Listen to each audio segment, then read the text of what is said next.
On a chilly evening, 19-year-old Noah Urban is listening to his favorite artist, Playboi Carti, in a rented Airbnb. Suddenly, there's a knock at the door. He stops the track and, with a bad feeling in the pit of his stomach, goes to see who it is. Not too long ago, one of Noah's holders, that's the person who does the riskiest part in a SIM swap hack, had been kidnapped, beaten, and held ransom for $200,000, just hours away from where Noah was staying now. I can't show you the video here, but you can listen to it. Yo, damn, please, bro, send the 200K. Like, they're gonna kill me if you don't. With 2 pistols to his head and a bloody face, he goes on to say, like, I'll pay you back. Apply to any store you need me to apply to, so I could be a plug. Like, I don't care if I get caught by the cops or anything. Like, I will get that money back for you, like, dead ass. Noah wondered if he was about to suffer the same fate. Rival hacking groups had already sent someone to throw a brick through the window of his parents' upscale home in Sanford, Florida. Now he feared they were back, planning to torture him until he gave up the millions of dollars in stolen crypto they surely thought he had. He had been so public about it, streamed himself losing hundreds of thousands of dollars on crypto gambling websites in single sessions. And it's also illegal money, right? He can't make it fiat. So what else is he supposed to do other than flex his money on his stream with his e-girl while gambling on stake? That's someone I talked to who has personal involvement with the music comm. See, there was another reality playing out in Noah's head. If it wasn't someone from the SIM swapping scene coming to hurt him, it would be the FBI. They had already raided his house in March of 2023. This had led him to encrypt his hard drives, including a purported $200,000 collection of unreleased music stolen from the world's most popular rappers. Music he had been posting snippets of all over socials, with captions like, "The song loses its quality if other people can hear it." He had spent the last 11 months hopping between Airbnbs to avoid them catching up again. As he went to open the door, he wasn't sure what would be worse. This is the story of King Bob and MusicCom. To understand it, I had to talk to the people who were around Noah before anyone even knew his real name. I feel like the issue with most of the people that end up like King Bob is that they get started with something where you don't need OPSEC at all. And they don't think they need to use a VPN or anything like that. And they'll be telling people their names. And then eventually it's just like they do end up in that position and they're already from what they were doing before. For Noah, that thing was playing Minecraft Hardcore Factions in 2019. If you've watched any of my other videos, you understand the Minecraft to hacker pipeline starts with this game mode. His entire faction that he played with was full of people that were like simming, swatting people. That's probably how he got into simming, to be honest, is through like that faction, because they were all on that shit. It's always been incredibly toxic. Kids doxing, pizza bombing, swatting, and hacking each other. And Noah was in one of the most infamous factions for committing this sort of stuff. I feel like it's so easy playing Minecraft to get sucked into that shit. Not gonna lie, like some of my friends would do like small shit, like they would call for like a bit and get a few fans or whatever, and then just you see everybody around you doing it and you feel like it's like cool or whatever, especially being younger, 14, 15, 16, back then playing that, you're pretty like impressionable. That's Noah's old video editor. He was uploading kill compilations from Hardcore Factions on his YouTube channel. Because I was like the only really like editor in the community, so he hit me up to edit his faction videos. This was 4 years ago. He paid me like $30 a video. He was just very impatient. I would be like, oh, like it's late, like I'll send it to you tomorrow, and he's like, can you send it right now? Like just stay up longer, like can you do it, blah blah blah. And he like messaged me a bunch. Reading these DMs is so funny to me. Even here, Noah is pressing the editor to let him remote into his computer. But another thing stuck out to him beyond just being pushy: his username. Just having an OG name like Sosa, or just like having an OG name in the Minecraft community, people just associate you with fraud because like 90% of people that have OG names just simmed for the money to buy them or whatever. So if you haven't seen my other videos, there's underground markets for rare usernames on Instagram, Minecraft, Snapchat, whatever. Noah had Sosa, Chief Keef's nickname on Minecraft, and he presumably bought it probably somewhere as like OG users, which is another notorious breeding ground for sim swappers. They were originally using it as a technique to take over accounts with these rare usernames to begin with, but later found out that it was much more profitable to take over crypto accounts.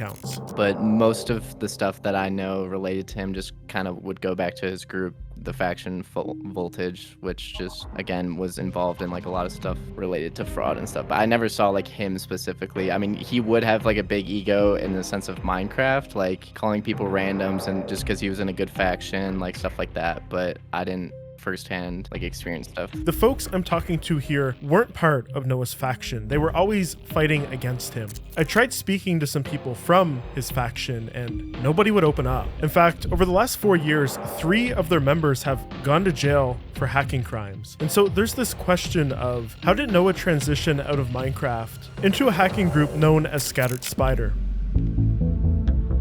Everybody in the community generally did stuff like that, but they were like the main faction that was like associated with a bunch of stuff like that. That is definitely like where the main source of where he like got introduced to all that. During his Minecraft days, there was no indication that Noah had a crap ton of money. I mean, hundreds of thousands of dollars, but that was about to change because he becomes associated with this collection of hackers that's going after all these major corporations. They're using these pre-made phishing page builders for sale on shady Telegram channels to create fake Okta authentication pages. Okta is used by a slew of big companies to secure access to their internal systems. When an employee logged into this fake phishing page, it would send their credentials and two-factor authentication code off to a private Telegram channel in real time for the hackers to abuse. They began by registering domains of 169 companies. You can see some of the companies here that they were targeting: AT&T, T-Mobile, Verizon, and these domains are carefully constructed to look like something the company might legitimately be using. That's because they didn't want the employees to sniff even a single whiff of something funny. That's because they were sending these domains via text message to employees that they likely found on somewheres like LinkedIn, incentivizing a click under the guise that their work schedule had changed. The goal with all this was just to get access to the company's internal tools. They're targeting people that work in like customer support. For example, here's a picture of T-Mobile's employee panel that lets them conduct a SIM swap. You know, a customer walks into the store and says, "Hey, I bought this new phone. I want to transfer my number to it." This is the backend panel that lets them do that. But why is this important? Why would they care about this sort of thing? Well, the group was after something else. Security researchers found that they had breached more than 130 organizations using this attack, including LastPass, DoorDash, MailChimp, Plex. This earned them the name Scattered Spider. But there was a theme with these attacks. For example, in August 2022, Scattered Spider, using their access to MailChimp, stole data but only from 214 customers. All those people were involved with cryptocurrency and finance. They could have got their hands on so many more people. Why just crypto guys? That same month, Klaviyo posts this blog announcing that they've also been hacked. And again, they only downloaded data from 38 customers, including emails and phone numbers, all people related to crypto. You see where this is going? This is where having back-end access to those telecom companies was useful. They'd go try to log into those email accounts, hit forgot password, and by conducting a SIM swap, they could get that reset code sent to their own phone because it allowed them to take over complete control of the victim's phone number. Then they could start searching through that email account for anything related to crypto. Oh, they find the victim's got a Coinbase account. They go to Coinbase, they forgot password. It sends a link to the victim's email, which they now control. They're in, they drain $1 million. Easy peasy, lemon squeezy. And of course, this stuff is all linked together. Like Group IV investigated this slew of attacks by Scattered Spider, and they find that the phishing page that's being sent to all of these companies is connected to this kid on Telegram who had previously been posting about Vert PvP, a popular hardcore factions server. Actually, this kid is a very well-known Minecraft plugin developer from the hardcore faction community. Went under the handle Jolioli. There's this clip of him rapping. Fuck you, bomb. You're a dog shit skid. Bad ass. You probably got big tits. Shout out to Left Boob. He's really funny on Twit. Hey, I'm a fat so I take a shit. I'm up on MMC and I be rocking the. I'm a black. I be squeezing triggers. Boy. If I was a betting man, he was the technical brains behind this operation. Not only because it was his Telegram account connected to the phishing panel, but because of the development services he had been posting online. He was also friends with Noah. What they didn't realize at this time was the mistake they had made. They had sent the source code to the phishing panel around their friend group, probably so they could spin up their own web servers and host it themselves, whatever. But it seems one of the members didn't trust the other, and so they scanned the folder on VirusTotal to make sure that there wasn't like a rat or some other malware bound to it. The problem is VirusTotal saves and shares everything with threat researchers. So Unit 1B was able to get their hands on that file. It gave them backend access to the phishing page, which contained Jolioli's private Telegram API key used to fire off those channel messages when victims entered their account details. And well, as you can tell, Jolioli wasn't a particularly private person. but blunders in cybercrime can take a while to catch up. Now, it's during this time that two things happen. Number one, Noah starts going under a new handle, Elijah, and he starts streaming himself gambling. He's getting viewers to suggest which game he plays. He's sending them tips when he wins on them, all the while his e-girls are chatting it up in the background on a Discord call. But hold on. This guy in chat said, run it up on BJ, then get those e-girls to give you a BJ. What? By the end of this stream, he had lost over $300,000. Seemingly out of nowhere, Noah had come into a shit ton of crypto. Now, there's a few things in this stream that I want to point out to you. Number one, you can see his old Minecraft videos set to private here. Number two, very, very briefly, we can see he has a website called Black Proxies bookmarked. There's so many articles written about this website in specific being used by hackers. Most people that commit these sort of attacks will rent a virtual private server that they do all of their bad stuff from. But when connecting to that server, they string together residential proxies and VPN services to mask their home connections so that their illegal activities can't be as easily traced back to them. I don't know if that's what he was doing here, but he has it bookmarked. Then number three in his Spotify. See those playlists? Yeah, he's got one saved of unreleased music from XXX Tentacion. This stream happened on November 2nd, 2021, just months before he would join what is known as the Music Com, and this is the place that Noah, for better or worse, was about to actually make a name for himself.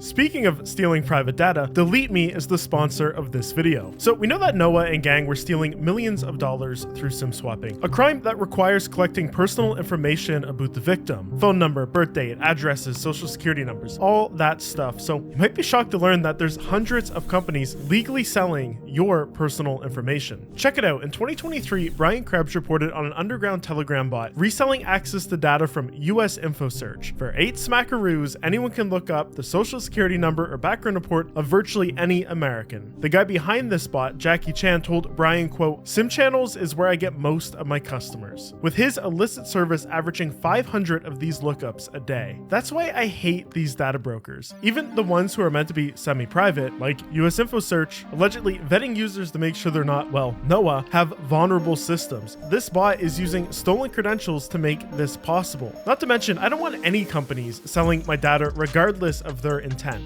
I mean, that's why you're getting non-stop marketing spam phone calls. Using Delete Me really stopped that problem for me. So look, you might not have millions of dollars to extort, but maybe someone wants to steal your identity, open a line of credit in your name, fish you for all your RuneScape gold, or just sell you damn hemorrhoid cream. Don't let it happen. The best way to stop this is to get your data removed from these brokers. Trouble is, there's thousands of them. That's where Delete Me comes in. They contact these brokers on your behalf using every data protection law available to get your information removed. And they don't just do it once. Throughout the year, as new brokers pop out and old ones collect more of your stuff, they keep sending those requests, keep insisting. It's not enough to do this once, it has to be a constant thing. And I love that Delete Me gives me access to a dashboard that updates in real time with the progress they're making and removing my information from all these nasty third-party marketing companies and people's search websites. Every time I check, I'm always surprised by how much more they've managed to get taken down. So if you're ready to take your privacy seriously, go to joindeleteme.com/crumb or use promo code crumb on checkout for 20% off Delete Me's US consumer plans. That's joindeleteme.com/crumb, code crumb. That's an amazing deal by an amazing company. Thank you, Delete Me.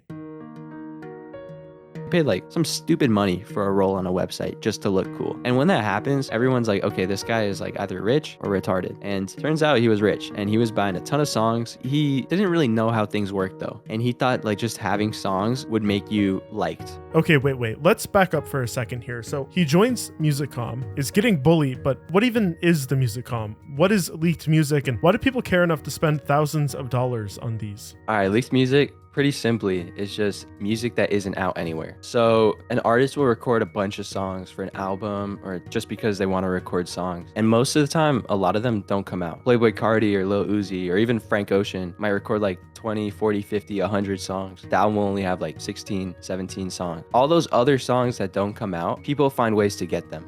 Whether that's phishing, SIM swapping, or just like friends of the artist, people in the studio. And that's what leaked music is. It's just all those unreleased songs and how they come basically to the public. So music leaks have always existed, like a factory worker sneaking a pressed vinyl home before it was set to go to market. But in the early 2010s, something interesting starts happening online. For the modern Musicom, I'd say it started with Rap Leaks, which was a subreddit. People there would talk about music leaks and share leaked music. And from there was like a subsect of people who were super obsessed with Kanye West West, and they would go on to make their own subreddit called Kanye Leaks. I'm pretty sure a lot of new people were introduced to music leaks because of Kanye Leaks in a forum called Kanye to the. Kanye to the was an older forum that predates rap leaks and Kanye Leaks. However, a lot of people would share stuff from the Kanye Leaks subreddit onto the Kanye to the forum, and this would continue on up until 2018 when Reddit started cracking down on illegal activities on their website. To combat this, in May 2018, one of the moderators of the Kanye Leaks subreddit created a website called Leak This, which was very similar to Kanye to the, and Leak This was just a forum all about leaked music. So you'd be able to see snippets, you could buy songs, there was a marketplace on there. There still is a marketplace on there. There were also a bunch of hackers with their own websites. For example, there was Music Mafia, who was like probably the most famous. Back in 2017, they were all over the Rap Leak subreddit, and they even had their own iconic tag, which sounded like Music Mafia. Go to www.musicmafia.to for leaked music. And it would be like Young Thug snippets, it would be Kanye, Quavo, Uzi, whoever. They would just post snippets on their website, and then you would be able to just send them money. And one of the first group buys, to my knowledge, was on Music Mafia. It would have like a little section for the song. You'd click on the song, and it would tell you how much of it was funded, which means people were sending them money and just trusting them to leak the song when it was fully funded.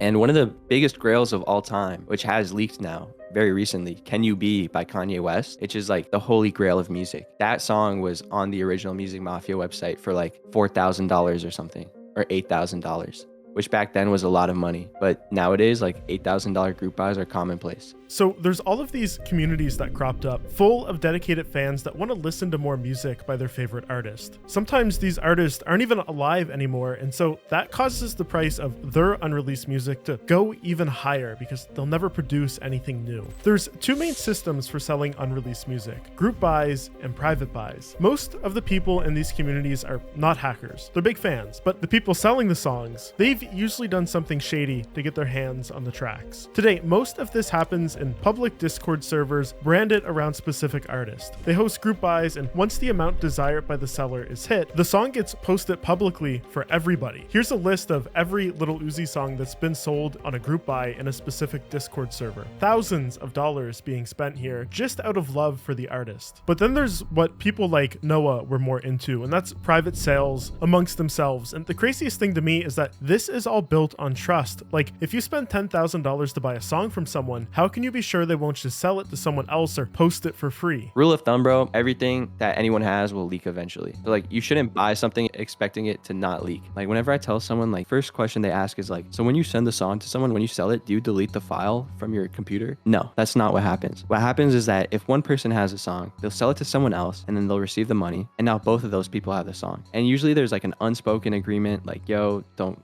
do anything with this, don't resell it, don't pass it to anybody. But people have their best friends, and they send the song to their best friend, and then their best friend sends it to their other best friend, and all of a sudden it's like the spider web and everything leaks. Yeah, something that's super common is like sellers will like cut the song by a second, because you can't uncut the song. So like, you'll chop a few milliseconds to like a second off, and then when it leaks, you'll see like, oh, I know who I sent the cut file to. The issue with that is like, the seller also has access to the cut file, right? So the seller could just frame one of the buyers. Most interesting thing is seeing how long you can go without a song leaking. One of the first ever songs I bought still hasn't leaked. It's been like 4 years, 5 years, but that's just because like nobody cares about that artist. Okay, this is all fascinating, and I have 1,000 more questions, but let's circle back to Noah now, when he first joined the music comm in early 2022.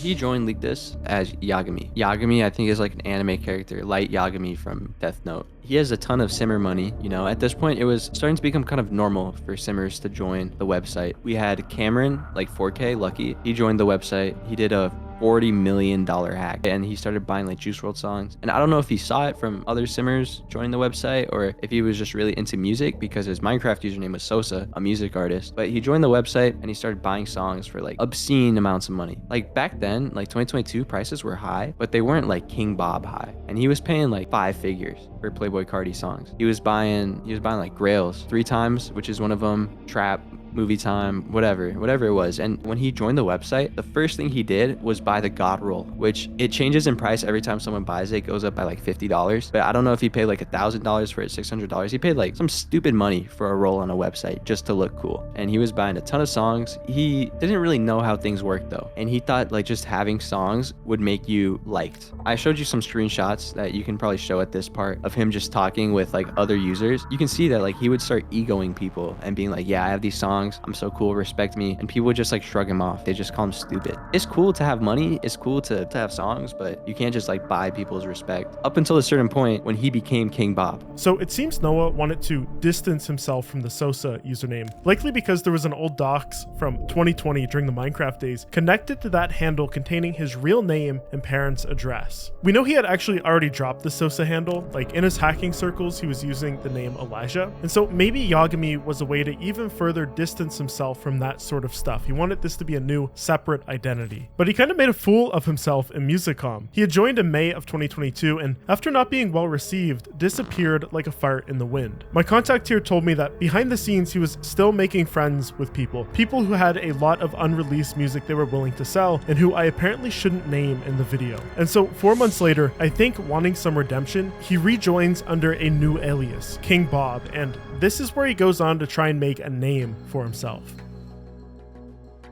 So the date for his account creation is September 2nd, 2022. He became King Bob from Yagami. And that's when he became like this public figure where he starts showing off songs, being like, hey, I have this, this, and this. He starts selling songs or like trying to help, and I put that in like quotes, help the calm. There was a group buy for a song called Recoup by Uzi. The song is now leaked, but there was a group buy for it for like $8,000 or something. And he completely finished the group buy for free, like for everyone. And then the seller messaged him and he's like, hey, instead of like just finishing the group buy, just like buy the song yourself and we'll just move the funds to a different group buy. It's just some like lame shit, you know? So he's bragging about songs, but this time actually posting some snippets of them. Two of the big ones being Money and Drugs and Friends, both by Playboi Carti. But a snippet isn't the full song, just a small clip to show that you have it. To give you an idea of how this made people in the community feel, when Money and Drugs leaked a year later, the top comment on this Reddit post says, fuck you, King Bob, hopefully we get friends. Come late September, he spends $25,000 on unreleased Stevie Wonder and scoops up more Playboi Carti songs in private buys, including Dirty Diana, Recoup, Let's Go, and Automatic. And actually for Automatic, instead of gatekeeping it, he ends up leaking it for free, saying he felt bad for sniping that Recoup group buy. Despite being miserable to deal with in chat, this earned him some brownie points. But this was still only his first month as King Bob. He's being very low-key, only buying songs, not hacking for them, and not bragging about them too publicly. This was about to change though, funny enough, after another incident threatened to expose his real identity.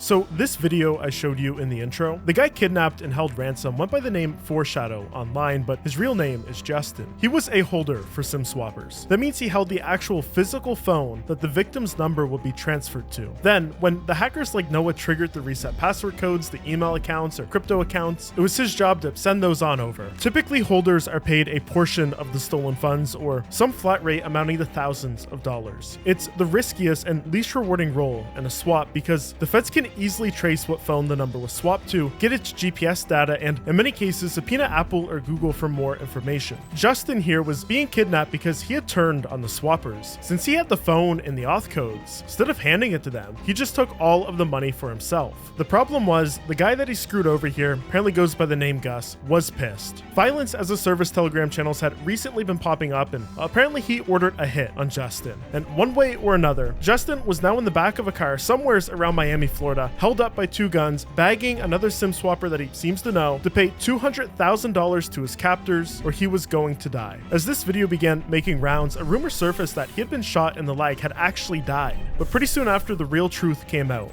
These guys that held him up probably thought he had crypto somewheres, right? But they couldn't get it out of him. So they let him go and he immediately went to the police, and now he was cooperating with the FBI, telling them everything about all the different SIM swappers he had worked with. For Noah, this was really, really bad news. He had worked with Foreshadow a lot. Curiously, just days before the kidnapping, his own real name had been leaked for the second time online. But this time, instead of Minecraft, it explicitly referred to him as a SIM swapper in the title. And earlier in the year, according to Brian Krebs, Noah's own home had been bricked by rival hackers. For Noah, things were heating up. It seems he had tensions going on in his own SIM swapper channels, but now he also had a reason to believe that the FBI would be hot on his tail. But instead of lying low, he just doubles down in music comments com gets more public than ever. He hit my radar after he started like just spending obscene amounts of money on songs. And I mean, I'm interested in Carti too. Like I had a bunch of the Carti songs that he had, but I didn't even know he had them. It was at like that level. Like he was pretty low key about it, I feel, initially. And then kind of just came out of nowhere and started posting snippets, playing songs on Discord, playing them on Twitter, playing them on Instagram. And you know, like as someone who's in that community, you see it. So this begins his mad attention-seeking campaign. Oh yeah, for sure. Like he'd post snippets on either his Twitter or his Instagram story and then get posted in the Discord and everyone be freaking the fuck out. So yeah, it's definitely about the attention. You can see that because of like his follower count just go way up. I've long thought that when you steal millions of dollars, the problem is you've contributed nothing to society. So there's nothing that you can show off as an accomplishment. And so these kids, lacking the respect and admiration that comes with creating value, they instead try to seek validation through these ostentatious displays of their ill-gotten gains. Like he posted this video of his money counter going through Benjamin's with unreleased songs playing in the background. Yeah, so he has this Twitter, KingBob1629. He tries to get this like aura, but he'll just post like a random lyric, and then the song will leak eventually, and then he'll like retweet the lyric. He was just like clout chasing the entire time. Come late October, he's teasing a bunch of Uzi songs in the Uzi Hub Discord server. Songs like Remember, Just Keep Her, and Hayden, all never before heard. Naturally, the fans are freaking out, but there's this question of how's he getting these? Because no one else seemed to have them. He didn't buy them this time around. So I think he definitely got songs both ways. I'm not King Bob, so I can't say with 100% certainty, but like I'm 99% sure that he was hitting people for songs. So he would have this little group of him and like a couple other leakers, and they would like buy and sell within each other. So he had one of like the biggest libraries of music specifically for Uzi because he hit like Uzi's engineer.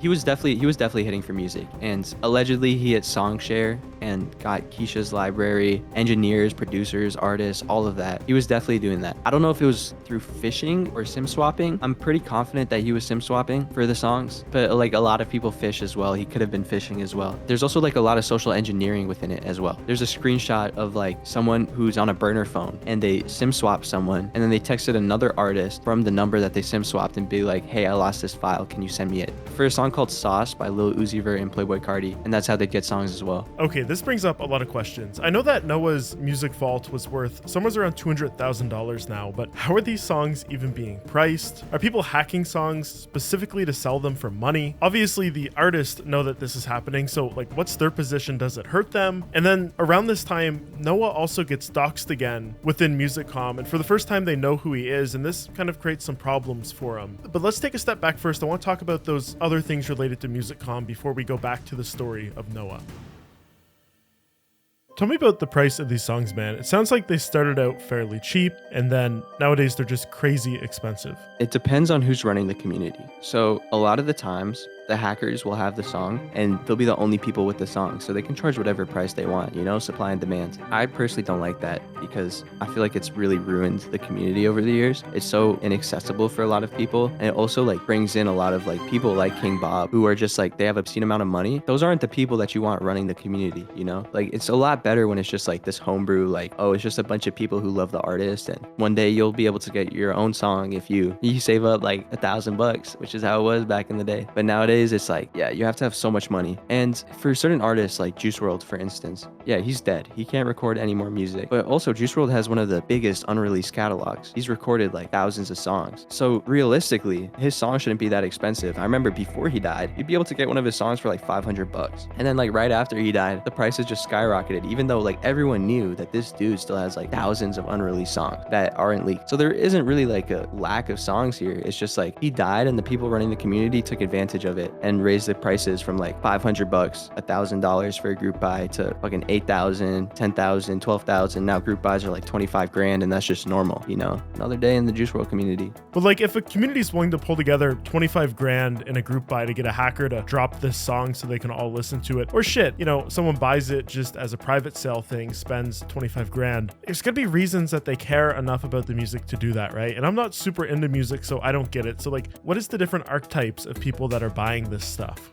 there's a bit of a ego thing to it. You have a song that nobody else has, and that makes you feel like special. There's a screenshot of King Bob saying like, the music is worse when everyone else can hear it. And that's why people care. It's like, it's a flex. And it makes them feel like special or like deeper cuts of fans, you know? Like I'm a hardcore fan because I know every single Frank Ocean unreleased song. And so like, I'm a bigger fan than you. And actually, I have a Frank Ocean unreleased song, so that means I'm cooler than you. So yeah, it's a big status thing. It's a big ego thing. People love flexing their songs. There's so many snippets of like King Bob and his friends and other hackers playing songs in like Discord voice chats and people just freaking out. Like some people just love the attention. And there's some people who just like really want the music and they stay super low key about it. And they just spend tons of money on music and just nobody even knows. There's also another side to it. There's some people that like, as you're saying, they're just super obsessed with the artist to the point where like they want to even know how the artist works. And they're buying like studio sessions. The whole session for the song, which is like a folder with like the stems, which is like the raw recording data and like how everything was laid out. People know naming conventions of engineers now. Like Uzi will be called like Uzi and then the producer and then the song name. Dude, it is like deep. Like people are crazy about these artists.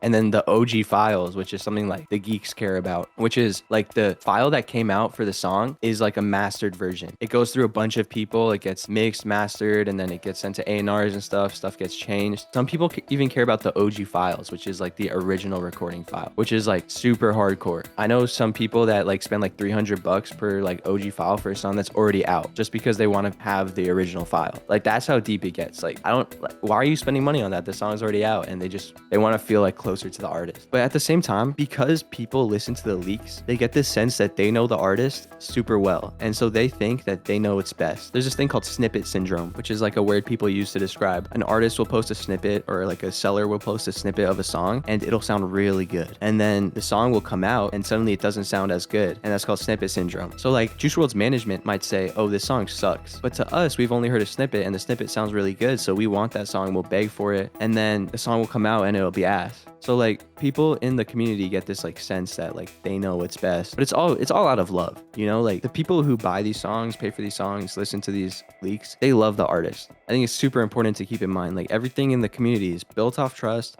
and like out of love most of the time until the simmers come around and start egoing everyone. Do you get the sense that people selling the music are doing it for the cash? No. Okay. Some of them definitely are. Some of them like exclusively do music. I know people that fish for songs and they've only done music. The thing with music is that I feel like it's a lot less consistent than simming for money because you can get a song and you don't know if anyone will buy it, or you can do a hit and they might not have any songs that are unreleased. For when you're doing crypto, it's like, you know, this guy has money. So-and-so is holding like 200K in his Coinbase. So if I hit his Coinbase, I'll get 200K. You might not know where the guy you're hitting stores his music. There are a bunch of places. It could be Dropbox, it could be Box, it could be Songshare, it could be Untitled. They have like 50 places where they could hold their music. And so even if you hit them, like, you might not necessarily get the songs. So I would say the amount of people doing music to pay rent, pay their foreign car's car payment is a lot less than people who sim. Okay, so what I'm hearing is if I was to go and try to make a career out of hacking people, number one, it seems like music is less risky because it's more of a civil issue. Like, what are the chances that a producer or a rapper who's already very wealthy is going to press this, try to take it to court and get me sued, whatever? Like, if I go and steal $1 million from someone, they're making a report. They want my ass. That's nearly a guarantee. But steal a bunch of music that they weren't doing anything with anyways, it's much less of a chance that any issue is going to arise from that. At the same time, though, I've also talked to a ton of sim swappers, like Joseph Harris. This is a guy who stole millions of dollars, had more money than he would ever need, and then he goes on to steal even more. And he told me the only reason he did that was because it was, quote, an insane natural high. And I feel like that's probably going on here too, where these kids are involved in some other sort of cybercrime, but they're also interested in music, and so they're doing these things on the side basically just for the rush of it, for the fun of it, because it's their interest, whatever. And so then it ends up on the market that way. Does that check out? The artists have like come to terms with the leakers. So for instance, like for Lil Uzi Vert, I've been in the studio with his manager. Like there's a video of me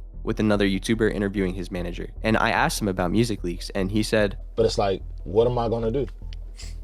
Just go out in the world, start fighting everybody over a leak song? Like, I can't. These are fans that love this shit. You know what I mean? Whether they're selling it or being a part. It's nothing I could do. At a certain point, he said there's nothing we can do about it, you know? The music is in the hands of the leakers and we can't change that. And so a lot of them don't care. There have been instances, very rarely, of like getting arrested for music. But I think that the odds of you getting arrested for music are so low. And it's also like you need to fuck up in the sense where you need to hack the wrong person. And those people are usually like big pop artists. So think like Taylor Swift, Ed Sheeran, or someone like Jay-Z who is like anal about his music leaking. So there are people with like reputations, like if you get their music, they're gonna be dickheads to you. But then there are also people like Uzi or like Carti, where if you get their music, their team will just start talking to you normally and like just try not to have stuff leak. Because how do you judge the value of a song that isn't out? And I think that becomes like the biggest issue in terms of like law. How do you charge someone for selling an unreleased song when you don't even know how much that song is worth? And a lot of the times the music that people are getting is stuff that would never come out. So like, I mean, it sucks to have your work leak online, but a lot of times it's like stuff that was just never gonna come out. So they don't care. I feel like for the most part, it's kind of beneficial for the artists. Like I wish there was Discord communities with 10,000 people in them wanting to see my unreleased videos. If it wasn't for the unreleased music, I don't think artists like Playboi Carti or Lil Uzi Vert would have the following that they have. Because like there's certain artists that are known for their unreleased music, like Juice WRLD for instance. But there are also times where it really hurts the artist. Lil Uzi Vert had his album Eternal Atake. That album came out in 2020. It was announced in 2017 or 2018. And the album was supposed to come out around then. He dropped a cover. He said the album's done. And then all of a sudden, 2 songs on that album leaked. And I don't think it leaked from like a hacker specifically. I think his management team fucked someone over and it caused the song to get leaked. But the songs leaked and it completely fucked over the entire rollout. And the album got delayed for 3 years. And there's like an interview of Uzi saying like, I wish I dropped the first version because that album was perfect. I feel like there's an unwritten rule in the community where it's like, you don't want to sell songs that are coming out. Like I had a song that was supposed to be on Eternal Atake 2. I couldn't group buy it because everyone was like, nah, we don't want to buy a song that might drop. There's certain communities like Juice WRLD, for instance, where the people running the community will get a song that they know is going to drop and then they'll sell it without telling people that it's going to drop. But that's seen as like really negative. I get the impression that Noah was seen as negative in the community. I mean, he effectively got kicked out once. Wonder why didn't it happen again? A lot of people don't like him, but he had so much money and so many files that you were kind of forced to like put up with him. But then he got doxxed and things went downhill pretty quickly after that. So tell me about that. In a few months, King Bob had gone from a despised random to an infamous music leaker holding some of the most desired songs. Clearly, not everyone was a fan though. And after posting another Lil Uzi Vert snippet, someone posted King Bob's docs to MusicCom. He just rolled with it. Like, he wouldn't tell people that isn't him. So because of that, I do think that he didn't want people to know that he was like Noah Michael Urban, because he was letting people call him Elijah. Like, he would ban the word Elijah in the Uzi server. Yeah, it was wrong. It had that Elijah name, the name he was using in his simmer circles, which is nuts because he had been doxxed 2 times prior. Both of those times had his actual real information, the Noah Michael Urban name, and this time it was just completely wrong. I have a feeling this was a fake identity he had created for himself so people would find it, but he did the right thing by acting like it was real. People really believed it. A lot of the folks I talked to referred to him as Elijah. That's how far spread this got. Unfazed and heading into the end of 2022, his vault grows extensively. He's buying a ton more songs from new people entering the community, and he's starting to join Discord calls, acting like an authority on unreleased music. There's apparently 17 versions. There's only 4 that we've heard. This comment sums it up best. His shenanigans continue into 2023, but come March, members of the community notice he's gone dark. This isn't like him. Turns out FBI agents had rushed his dad's home. They had a search warrant, but to the FBI's surprise, Noah was prepared. Maybe someone tipped him off, but as they entered his room, his computer was in the process of encrypting itself. It's a good thing they got there when they did, because by shutting down the computer before it could complete, they still had access to everything on the computer. This was a big failure for Noah. His only saving grace is that they didn't seem to have any proof to actually issue a warrant for his arrest or even detain him. The court files aren't public for this, so it's hard to say, but it's very unusual. In most of these cases, by the time the search warrant is issued, they've spent years collecting evidence beyond a reasonable doubt to ensure a strong conviction. It's like this search warrant was issued on more of a whim. Perhaps they didn't understand the gravity of who they were dealing with in full just yet. But for now, they had his computers, and so they were surely going to be digging deeper. In the meantime, he was free to go on the promise not to access any cryptocurrency accounts or talk to any co-conspirators. Come summer, back in the comm, some of his music starts to spread. It's rumored that he passed it over to a friend to keep safe with all the pending drama around his freedom. There's no confirmed information about a lot of this stuff because it's like goes through so many random people, and there's so much he said, she said, hearsay. Like, yeah, there's a rumor that there's a zip file that he had with the 300 plus songs that got passed around, and anyone who would know about it that you ask about, like specifically like would be in possession or has seen it, they'll always be like, I don't know, which like leaves it up in the air because I've never gotten a definitive no about that. It's around this time that he moves out of his dad's house. It seems tensions were high. Is Airbnb hopping from one place to another? If he continued living like this, maybe the FBI would eventually forget about him. But come January 9th, 2024, there's a knock at the door. Noah couldn't be sure if the feds had finally caught up to him or someone was coming to hurt him like they did Foreshadow. As he cracked open the door, several FBI agents and police officers pushed their way in. A warrant for his arrest had been issued weeks prior. They had only just now found out where he was staying. As officers inspected his ID, which read Anthony Ramirez, Noah held on to some hope. He'd been living under a fake identity, but unfortunately for Noah, they knew the truth. His short run had come to an end, but he wasn't going to jail for stealing music.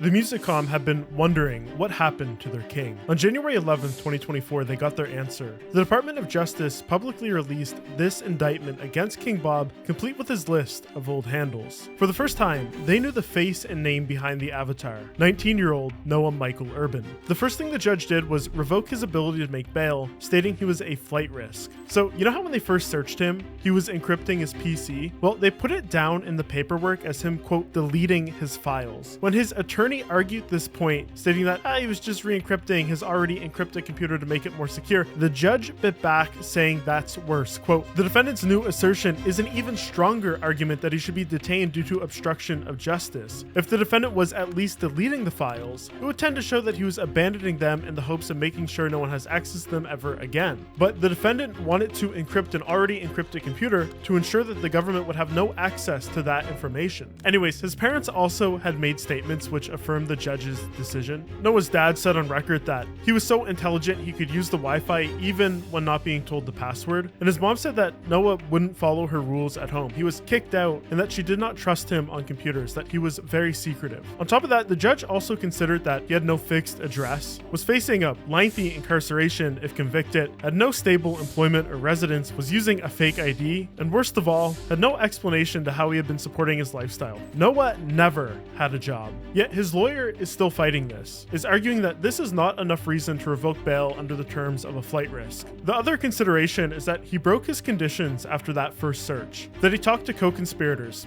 people on Discord, told them about the raid, and accessed cryptocurrency, which he wasn't meant to do. Apparently he got a refund from one of those crypto gambling websites, so this gave him a little cash to spend. Noah is charged with 8 counts of wire fraud, 1 count of conspiracy to commit wire fraud, and 5 counts of aggravated identity theft between August 2022 and March 2023. They found he had stolen more than $800,000 worth of cryptocurrency after abusing people's personal information to break into crypto exchange accounts they held. He's pled not guilty. His trial is set for December 2nd, but it could get dragged out much further past then. He faces a minimum mandatory penalty of 2 years imprisonment for the aggravated identity offenses and up to 20 years in federal prison on each of the wire fraud charges. To top it off, on November 20th this year, 2024, the U.S. Attorney's Office unsealed indictments against 4 of Noah's co-conspirators involved in the scattered spider hacks, having used their little SMS phishing campaign to steal millions of dollars. Noah made a post on Twitter immediately after this press release, likely from a trap phone, saying, well, fuck. I don't know, he was just really stupid about it, I guess. Which is like, think about it, bro. He was like 18. Like, I guess he started simming when he was like 16 or 17. You don't know better. You're just a teenager who just ran into a ton of money. What are you gonna do? You're gonna flex it online.